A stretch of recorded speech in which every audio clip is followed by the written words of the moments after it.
Good morning, good afternoon, good evening. Today we're going to do a tutorial on a UCF logo that they wore back in 2007. Tutorial is in Affinity Designer, and let's jump into it.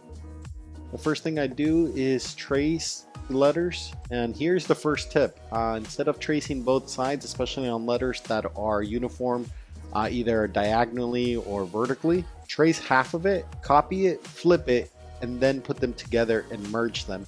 A lot of the work that we'll be doing today is a lot of splicing, merging. If you want a tutorial more in depth on how to use these tools, let me know.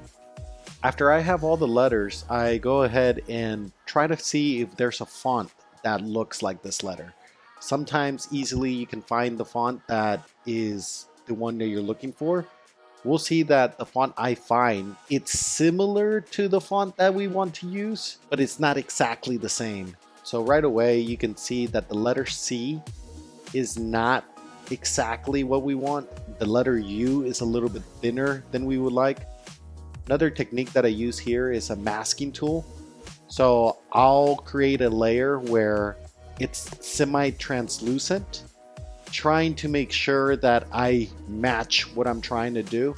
Here you can see that the tails of the C are pointing down, while the C that we want has the tails pointing out. A lot of letters have perfect curvatures, and when you start messing around with different sizes and modifying and splicing, you realize you've really made a number. So having that oval really helps. Once I find that the letters are as good as I need them to be, I start decorating them with other things that are there, some outlines, the little golden strips that we'll put in the middle. And then here comes the fun part. Let's decorate them, let's switch them, let's make them into different kinds of logos.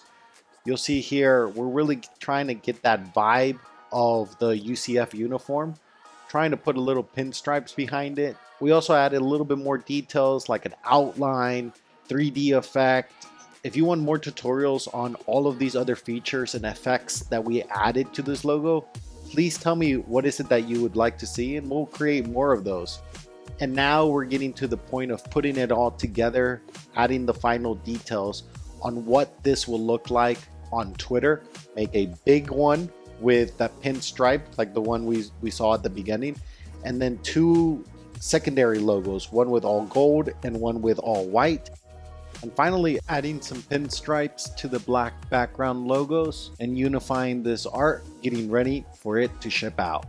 And like that, we are at the end. Like I said during this tutorial, if you find this useful, please drop a comment at the bottom. Let me know what other tutorials you would like to see, and we would love to put them together.